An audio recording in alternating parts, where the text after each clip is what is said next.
Hello, everyone. My name is Umair Jaffer. Good morning here from Toronto, and good evening and good afternoon in the other parts of the world and in Asia. I'm super excited about this panel.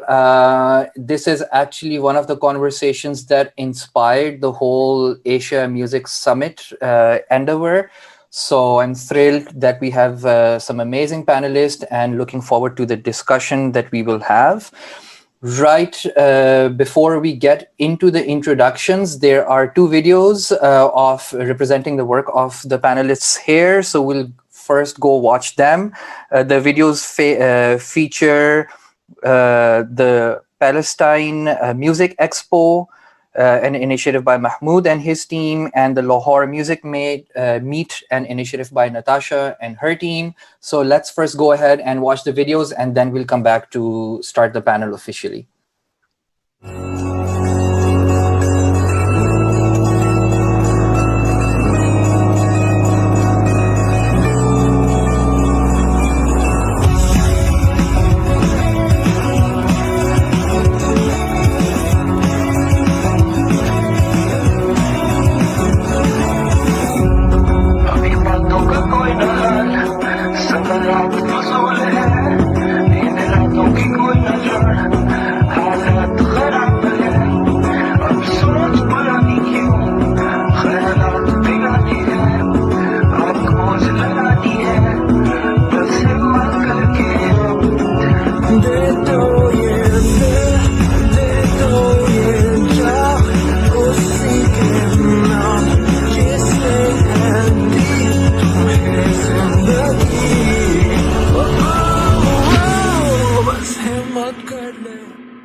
All right. I hope you enjoyed those videos. There is a lot of inspirational work that's happening in parts of the world we are less familiar with. So let me take this opportunity to thank the panelists once again and to thank Asia Music Summit for bringing all of us together.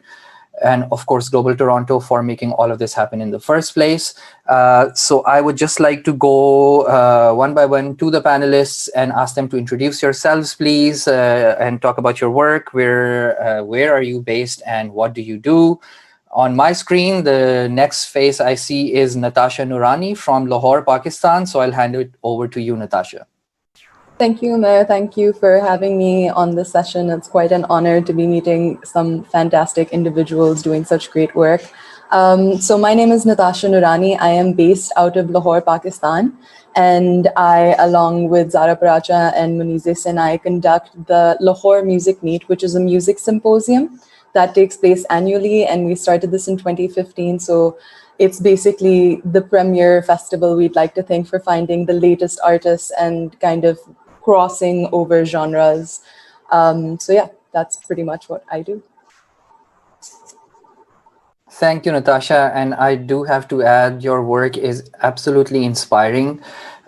We never overlapped when I was working in Pakistan, but a lot of musicians and artists look up to you, especially as a young female leader in a sector that's dominated by men. I can't even imagine the challenges that you go with and still make this awesome event happen. So kudos to you. Thank you. I appreciate that. Okay, so now let's move on to Mahmood, who has another amazing video. You saw event, you just saw a video of that. So Mahmood, over to you. Yeah, thank you. Hi, everyone, and thank you for having me as well. I'm Mahmood. I'm from Palestine, co-founder of Palestine Music Expo that we started in 2016, but first one was in 2017.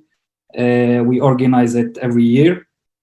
And we are connecting the Palestinian music to the outside world, and we are exporting Palestinian music and providing a stage for Palestinian music, culture, and art. Thank you so much, Mahmood.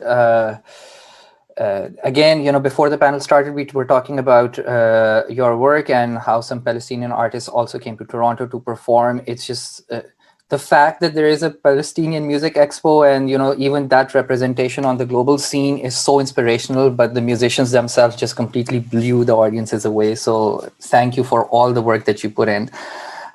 Moving on to yet another amazing event in Lebanon, we have Amani. Over to you, Amani. Thank you, Umair, for putting this together, and thank you for the Global Toronto. Okay, so I'm Amani Semaan. I'm based in Lebanon and Beirut. I co-founded and I direct a music festival called Beirut and Beyond. It was established back in 2013. So in February 2020 was our 7th edition. Beirut and Beyond is a showcase festival. So what we do is we program emerging and new musicians from all the Arab world and different genres, and we invite international professionals to come to the discovery of those musicians. And we try to be the platform that links everyone together. So we're trying to promote the music that is coming, the upcoming music from the Arab world throughout to the international music scene. Thank you, Amani. I love Beirut and Beyond. I've watched so many videos from the festival to actually find artists from the region. So again, thank you for the work you've been doing. And last but not the least, all the way from South Korea, we have Sungchun Lee, who also has another amazing events. I'll let Sungchun talk about it. Over to you. Hello, everyone. I'm Sungchun Lee from South Korea. I'm Executive Director of Seoul Music Week. I'm very happy to connect with everybody, especially professionals from the Asian music market. And Seoul Music Week is also music market. It is basically international showcase festival. It consists of showcase, conference, presentation, networking program, and business meetings. We usually invite 30 international professionals for 3 days, 40 showcase held. Half is international, half is domestic. Every year, Seoul Music Week is held in May, but this year it's postponed to September by COVID-19. And we're broadcasting the performance live online, just like other music market. And online showcase will be open to audience for free. So please come to our online music market in September and discover new music and artists from Korea and all over the world. Thank you, Sungchun Lee. We will be there online and hopefully in person one day as well. So let's move on to the panel itself. As I was saying, this panel and this conversation is a huge factor why we decided that there should be something called the Asia Music Summit. We all do so much work, of course, mostly within our region and abroad, but in a way siloed from the rest of Asia. So I really want to sort of move the conversation towards that and ask all of you on what you think are the responsibilities and the role music market plays, and how does your event work in the ecosystem of or ecology of the region that you are serving. So maybe I can just point to the next face on my screen, which is again, Natasha, you. So we can go in the same order, perhaps. Sounds good. So I guess the music market in Pakistan is an interesting discussion because it's not very similar to any other music market, and market is also a strong word on most days. But that's not to say that music itself is not thriving within that music creation is not happening. That definitely is a huge part of it, which is what Lahore Music Meet, or LMM for short, is kind of doing, because there are a few mainstream, and by mainstream I mean commercial players within the industry that are mostly multinationals that are creating content and musical content to put out to the world and disseminate that to a large mass audience. There are very limited venues, there's very limited funding, all of the funding is private, the government very rarely kind of steps up to provide in that sense, and record labels are far and few, although there are a lot of upcoming labels. So in terms of the role that LMM plays for the Pakistan market, I feel our biggest goal or aim during the festival is to ensure that we are able to showcase artists that may not be able to be scouted or curated for these commercial projects, regardless of the fact that they are fantastic musicians across genres, again, both traditional and contemporary and fusion of that. The idea is that we want to be able to curate and provide accessibility to these artists to an audience that does not know that this is their new favorite band. The culture of music festivals, although there are quite a few that have been coming up, including Lahuti Melo, which takes place in Hyderabad, and Salt Arts has started one in Karachi as well. They're just a little too scattered. So with LMM this year, we managed to get 20,000 individuals, and it's a free event where we offer showcases of the artists through performances. We have storytelling sessions and master classes and panels to ensure that people have this this love of music and music appreciation develop within them, and provide access to every single class, and not just to an upper middle class person wanting to buy 5,000-6,000 rupee tickets to an electronic music show. And one of our headlining points is that we so far have only been showcasing local artists, anyone from Pakistan, anyone who has been thriving there. So we essentially have become the hub of where you find the latest artists and who is going to kind of take over the airwaves for the year to come. So I think the role for us is just making sure that we go through hundreds of applications, go to lots of small gigs, and try to find as many individuals and artists that we can to bring them into whatever music market that exists within Pakistan. Natasha, and how many artists usually showcase at an event? So over the course of 2 days, that takes place over 2 days, we end up having about 100 artists, out of which we would have, I would say, 20 to 25 performing artists. The other artists would be there either providing masterclasses, providing insights into why their album was, how they launched their album, getting one-on-one fan time and creating a fan base around them as well.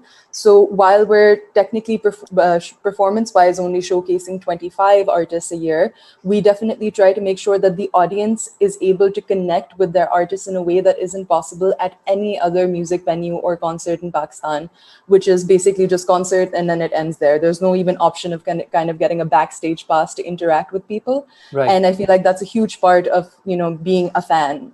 Of course, yeah. And in terms of the future of the event itself, do you see it ever opening up to artists outside of Pakistan as well? I mean, definitely over the course of the next few years, I do see a lot of opportunity for that. At this point, I feel like it's more and I feel that LMM itself could create another kind of property that could allow showcases from around Asia to come in. But as of now, I guess this is more of a rally to ensure that people know what Pakistani music sounds like. What is Pakistani music beyond what they may have seen on the news or on various commercial studio channels. Of course. And it is so important, as you said, to even connect Pakistani artists to Pakistani audiences that don't even know these artists exist. Absolutely.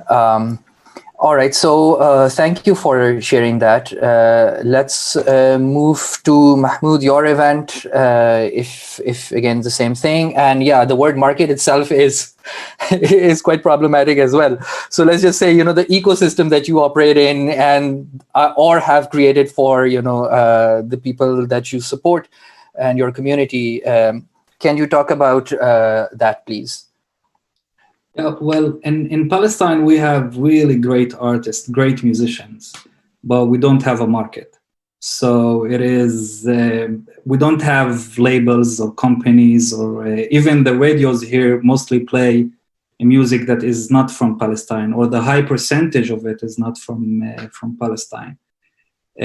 But you have great artists and great music. So, and this is why one of the reasons why we co-founded Palestine Music Expo is to develop that market.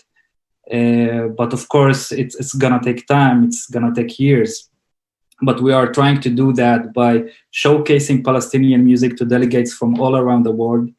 At the same time, we are organizing roundtables to see how we can develop copyright, to see how we can support the creation of labels, of companies, of music companies. So that's the work that we do here in Palestine. And it's one. I'm an artist myself. I'm a member of DAM, one of the first Palestinian hip hop group. So DAM was signed with a British label in 2006, and now DAM is signed also to a British label. But the thing is that we don't have labels here. So every artist here, a musician from Palestine, if he want to be successful, he need to be signed to a label from outside of Palestine. So we are trying to develop that. We have many challenges. One of the big challenges that we have is that Palestine is under occupation, and that's also limiting a lot of the development of many markets, not only the music markets. And with Palestine Music Expo and with creating that kind of network to Palestine and connecting Palestine to the world, we are trying to do what we can to develop that in a way where artists have places to go to and have ways and tools to develop themselves and to develop the music that they are creating. Mahmood, the event itself, what are the dates? How many artists or delegates do you usually see in the event? Well, usually it's in April. We organize the event in April, and it's 3 days events. During the day, we have workshop panels, tours for the delegates to Palestine. So we take them around. It's happening in Ramallah, but we take them around Ramallah. And during the night, we have showcases. It's 3 days. It's happening in April. We decided this year that we're going to do it in September, but then Corona decided to come and visit us all, so and ruining every plan that we had. So this year we're gonna do it virtually, online, also at September. Delegates, it's first year we had 20 delegates. Last year we had 70 delegates, and they are coming from all around the world, but high percentage is coming from Europe, US, and Canada. Wow, that's amazing. And how many artists would showcase at the event? At the last year, it was 25 artists that through the 3 days, it's almost 6-7 artists for every day. Wow, brilliant. Thank you, Mahmood. Over to you, Amani. Of course, your event has been around for a while, but if you can just talk about, the ecosystem that you operate in. Thank you. Actually, yes, it has been. When we started Beirut and Beyond, it was a bit different than how the market is now, if you can say so. We started in 2013, and it was really a time where we had a lot of music productions all over the Arab world, in Syria, Tunisia, everywhere, and we had the situation did not allow to have anything like a platform to expose those kind of independent musicians. Of course, there was this more established or more commercial market happening, but the independent music productions that were happening in the Arab world, there was no way to promote it to the international music scene. So this is how the idea of the festival started developing. And we had a very close connection with the Oslo World Music Festival, and this is how we started. And this connection with the Oslo World gave us a lot of possibilities and opened up more opportunities to connect to the international music scene. So what happens during Beirut and Beyond, which normally happens in December for 4 days, we program almost 10 to 12 regional musicians, Arab musicians. We invite an average of 20 to 25 international professionals, and we're trying not to exceed this number because we still want the festival to have this a bit of coziness and practicality in what we are presenting. So during the 4 days, we have a daily professional program of workshops, talks, meet the artist session, which is a speed meeting session done a bit differently. And in the evening, we have showcases that happen in different venues in Beirut. So we also try to let the professionals attending the festival discover all the venues where live music happens. It's of course also open to the local scene. So we have audience participating and coming to see the showcases. So it's not only specified for professionals. This year, it was an exceptional edition. In December 2019, we had to postpone because of the revolution in Lebanon, just before COVID took over the world. So we postponed, and we managed to do the last event that happened in Lebanon before the lockdown in the end of February. And it was a homegrown edition. We programmed 25 local artists, and we managed to bring some international professionals to come, even though the situation was a bit critical with the revolution. And it was a very successful one. So now we are also trying to develop a bit the idea of Beirut and Beyond, and have a more focused program on the local scene, in addition to the regional one. So we are developing a program for workshops, residencies, and creations for local artists coming up in 2020.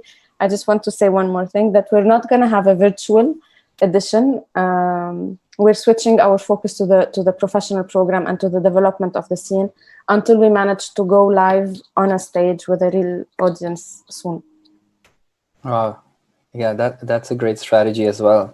And it's sort of a theme amongst all three of you, focusing on the local scene, because there is less support. In some cases, there is no support. So you're like, we'll just create our own event and support the industry. So thank you for sharing that. We will move on to Seung-Chun Lee. We see a huge presence of Korea at events like WOMEX, and it seems there is a lot of support. But obviously, we're not familiar with what's actually happening behind the scenes. So can you also share about, the ecosystem that your event operates in, and how do you see it going forward? I think our first aim is to provide local musicians with the international network and arrange a practical international booking. For that, we are arranging showcase and business meeting. So most important is famous delegates and very powerful support from Korean government. But our showcase is organized by my company. But every year we try to best for the international networking. And the second, international music market and the current flow. I think it's stimulated the musical sensibility of the local musicians and help them improve their music. I think it is very important. And last, arrange to collaborate with the musician from other culture. I think it is most important responsibility for me and the role of a music market. So every year we organizing two collaboration system. One is exchange showcase with another music market, and second is collaboration from other music market and Korean musicians. So every year we exchange musicians with other showcase markets. So it is our special point. And there is one thing special. It is a small gift for the international showcase. We are organizing 4 festivals during our showcase. So if one musician is played in our showcase, they will play 2 times more in Korea in same time. So it is a small present for the international showcase artists. Wow. And what are the timelines of the events? When do they take place? The main venue is Sejong Center. Sejong Center is a very famous performing art hall in Korea. So it is in Seoul, but another festival is around the Seoul. But Korea is very small, so very far away, it is just a 4 hours driving. So it is very easy. So Friday is a showcase, Saturday is another city festival, Sunday is another city festival. So one artist visited Korea, so one day is a showcase, another day is another festival. So they will get a very powerful opportunity free in Korea. Oh, wow. Wow, sounds like an amazing opportunity. So if I heard you correctly, you said famous delegates. So we all now are curious how to be on that list of delegates to be invited to Korea. In the chat, I believe the Global Toronto team will be sharing links to all of your events. So anyone who wants to know more, obviously can go to the websites and get in touch with the delegates directly.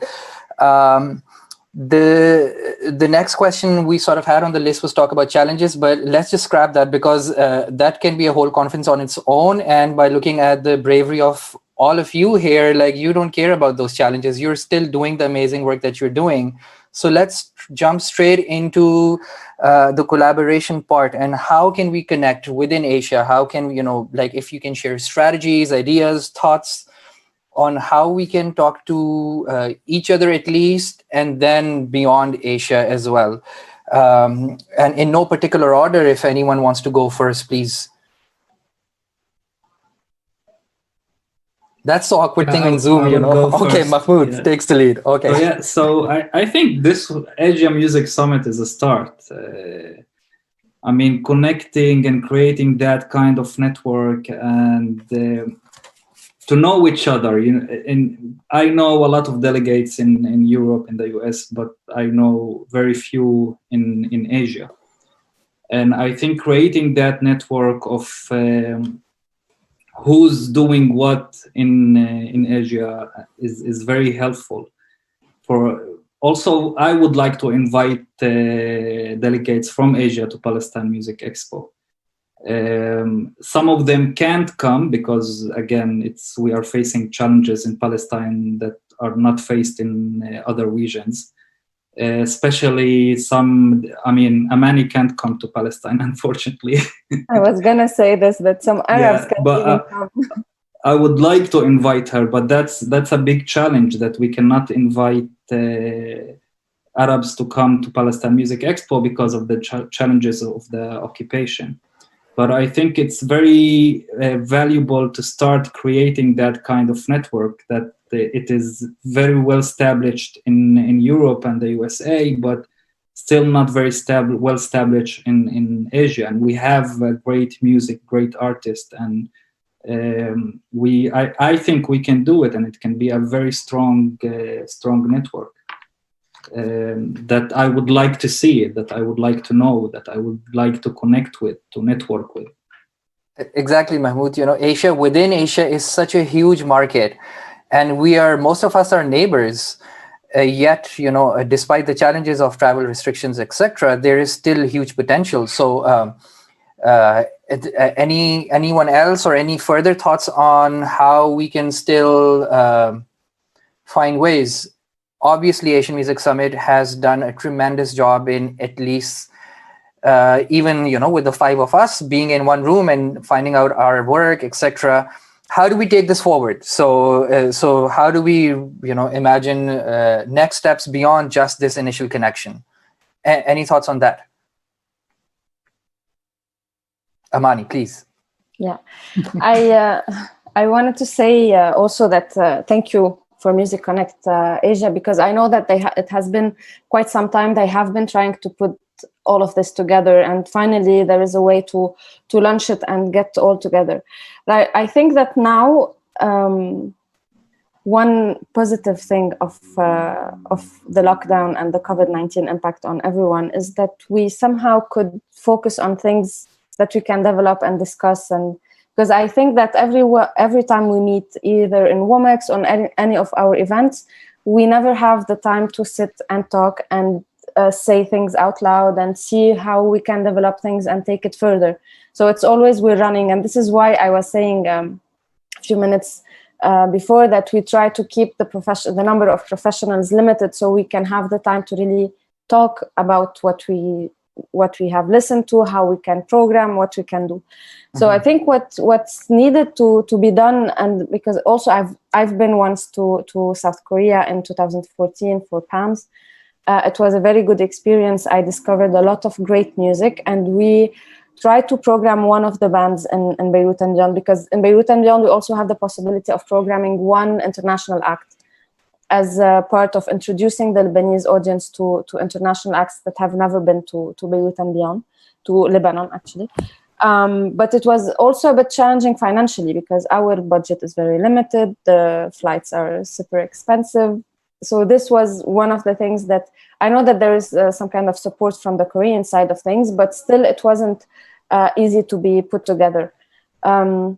But I think what we can do now is take advantage of this time we have instead of rushing to, I don't know, putting content online just like that. Maybe it's a good time to start planning properly what we can do whenever we are back on track with live music scene and everything, and the touring and the travel and all of that. From our side, it would be great to have international Asian professionals who attend Beirut and beyond, just like Mahmood said.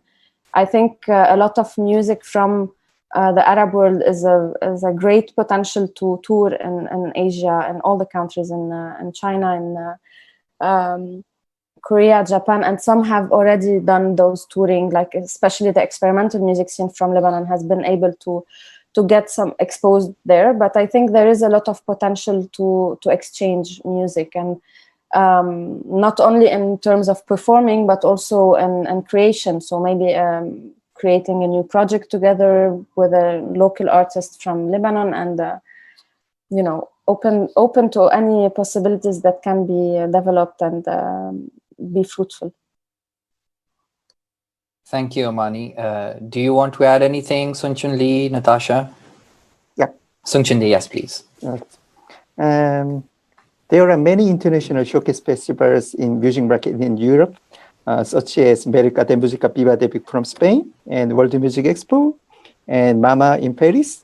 And musicians from the various countries are holding showcase and networking with each other here, but there is no such exchange in Asia. I hope Asian musicians will get together to watch each other's performance and have the opportunity to expand the networking. I hope that each music market will not only introduce musicians from their region, but also provide a showcase opportunity for musicians from various regions. So I think that is the first step toward the next step. I think so. You're so right, Sunchun Lee. Thank you so much. Natasha, do you want to also jump in? Please. Just everyone had very valid points, and I think it's lovely to know that we're all on the same page and kind of working in the same direction already without having a prior discussion. But just building on that, I do agree with Amani with the fact that we right now have time to kind of press reset with the way we've been, or who we've been showcasing our artists to. If we can virtually connect professionals to professionals, and as well as work off of the existing content that our musicians have already made and kind of start exchanging that and creating more, just more awareness of the kind of music that exists. Because again, I feel like Arab music would have such an important, audience in Pakistan. It currently also does, and it just needs to be pushed in a smarter way. And I think connecting and kind of even just bringing similar artists or providing that virtually, if not physical as a space, which might not be possible for at least a year or two, it might be wonderful to have online projects which allow showcases to take place, whether from previous content or newer content that's created. K-pop has a huge market in Pakistan. It's unbelievable how well, Korean bands could do in Pakistan at this point. So definitely it does help instead to focus on Asian music tastes in that exchange, instead of going to similar events in Europe where you kind of have to either water down your sound and where you come from, or it's fetishized. So I think with the Asian Music Summit and with connecting with each other, it might just be much easier to to definitely showcase, but more importantly to find, I hope the Asian Music Summit and anybody can find a venue that's similar to like a WOMEX that's taking place, whether it's Nepal or anywhere else in the world, that would allow us all to gather in one neutral place where all of our visas allow access and there's, no issues within that, to just, be able to connect with each other physically as well one day. Thank you, Natasha. And this is certainly just a starting point. And I think in that respect, the first ever Asia Music Summit, which we are attending right now, has done an amazing job. I have just gotten a message from Mahmood, one of our panelists. His internet went down, so I don't know if he'll be able to join us again, but we'll keep an eye out for that. We do have only a few minutes left, so anyone in the audience which is watching through Global Toronto, if you have any questions for the panelists or the panel, feel free to send them right now before we close the panel itself. And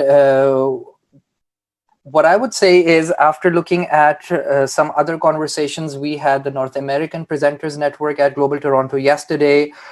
Of course, there are more mature networks which have been working towards collaborations and block bookings for a long time, decades in some instances. It's a no-brainer, obviously, when an artist comes all the way, let's say, from Canada to Pakistan, that they're able to cross the border into India and at least perform in 2 countries, if not more. And in ways of, those block bookings or sharing touring artists or creating networks, can I request the panel again to sort of share their perspectives on how that could happen, and any practical steps or suggestions that you have for people in your region beyond your country, or even maybe within your country, on making something like this work? Anyone wants to? Natasha, I see you. Sure, let's do this. Sure, okay. I think, again, just building on what all of us have said, one is to definitely, once your professionals have connected, and by professionals in this case, it would either mean event managers, festival directors, or venues. Once you've got that, once you've got a database and a network of that existing, then I feel like it would be great to have someone from anywhere in the world be able to tour. So if an artist is, going on tour, they should be able to go throughout, whether it's Lebanon, South Korea, Nepal, Pakistan, India, they should be able to do that kind of circuit. And for us to develop that circuit is I guess, what we're kind of doing right now with these conversations as well. And beyond that, I feel like there also needs to be some steps that we need to figure out, very vague, but to find a way to also get into, to get this collective music identity that we're trying to create, and kind of step out of this world music box that we've always been placed in, and rewrite that narrative in a way, whether it's through something simple like a Spotify playlist, or through, press campaign, or through anything of that nature, to create that collective identity, or that kind of camaraderie and ownership within musicians themselves as well. I think it's just a matter of having a lot of conversations and just making sure that professionals are actually following up and connecting with each other over the course of the next 6 months. Natasha, thank you for saying that, especially about, breaking out of that box of world music that we've been placed in. So thank you. It's just music to our ears whenever we hear that. To say that. Amani, Sungchun Lee, do you want to add something here? Yes, Amani, go ahead. Sorry. I want to agree definitely with Natasha with all the process. We have the professionals who have been attending Beirut and beyond are mostly European and from the Arab world. So we have managed to create some kind of a network in Europe, and yearly we organize a tour for selected artists from Beirut and beyond to perform in like 6 or 7 cities in Europe. And this have helped us. We started this in 2013, of course, with the help of Oslo World and the Ministry of Norwegian Ministry of Foreign Affairs. And we connected to other partners like Institut du Monde Arabe, like venues in Switzerland and London. And we managed to relay this message of showing different artists from the Arab world and unboxing the typical image we have about the Arab world. And we have done it successfully. We are happy about what we have reached, and we are working to develop this more, trying to get some additional funds, and of course waiting for COVID-19 to let us travel again and perform again. But I think also in Asia, the other thing is that we already have small markets, if we want to segregate the region in markets. So Middle East and North Africa is also one thing that we have been trying to create. Also an established network with the Journée Musicale de Carthage in Tunis, with, of course, Visa for Music in Morocco, Al Balad Festival in Jordan. So everything that, all the festivals that have the same objectives as we do in promoting the independent music scene and exposing, promoting the artists towards the international scene. And I think Palestine Music Expo is also one of those. Yes, thank you, Amani. Chun Lee, you had your hand up as well. I wanted to collaborate with the other music market through collaboration. So I already explained the Seoul Music Week have two collaborations with other music market every year. One is a showcase musician exchange, and the other is residential collaboration exchange. For example, primary Mesnet from Visa for Music, he chooses Korean traditional band, the Chun. They played at last year Visa for Music, and we selected and invited two bands from Visa for Music. So it's a showcase exchange. And another example, last year, a Korean band name is Jrere and Los Aurora from Spain. They collaborated in Mercado de Música Vivatic in Spain, and Seoul Music Week. This is collaboration is still going on. And next year, US tour is scheduled for them. So it is a practical collaboration and new creation. So I wanted to expand our collaboration with the Asian music market. For example, your market and other markets. So there is many music market in Asia, but we don't know. So I wanted to introduce each other and connect each other. And I hope we make more collaboration. Thank you, Chun Lee. And Mahmood is back as well. Mahmood, we're just talking about looking forward beyond this first connection and achievement of Asia Music Summit, and anything that you would like to add on how we can build on this platform going forward to achieve the connections we've been talking about thus far. I think by collaboration, also, before my internet went down, Lee had a very important point that we need our own, Asia need its own WOMEX, where we all meet in one place and where we all connect. And it's it's a big continent. We can do it. Well, we are doing it, Mahmood. This is it. This is the first edition. Yeah. And I hope it will be easier then to connect, and it will be easier for us to create tours for our artists in Asia and for other artists from different countries to come also to Palestine and to perform to delegates. Also for artists from Palestine to tour the world and to tour Asia. So I think it's keeping that going and developing it more and more. Thank you so much, Mahmood. We are almost at the end of our time slot here. I don't see any questions from the audience here yet. Once again, thank you all for sharing all the insights. I keep saying this because I'm so excited. We are making history by even talking to each other in this panel and at the Asia Music Summit. There will be information shared from Global Toronto, which has all of the names of the participants, their contact in it as well. There's already a participant page that all registered delegates can access. So please feel free to go into that and connect to anyone who you've met. And the conversation is just getting started. I do appreciate all the inputs all panelists have been giving, and especially to the four of you for helping to make Asia more connected and sharing your insights. So right before we leave, it's selfie time. If I can request all of you to just smile for a bit, and hopefully someone from the Global Toronto team will take our photo. So let's do that. 1, 2, 3, cheese. All right. Thank you, everyone. Take care, stay blessed, and we will meet soon one day, inshallah. Goodbye. Thank you, Umair, for moderating. Bye-bye. Thank Bye. you so much. Bye.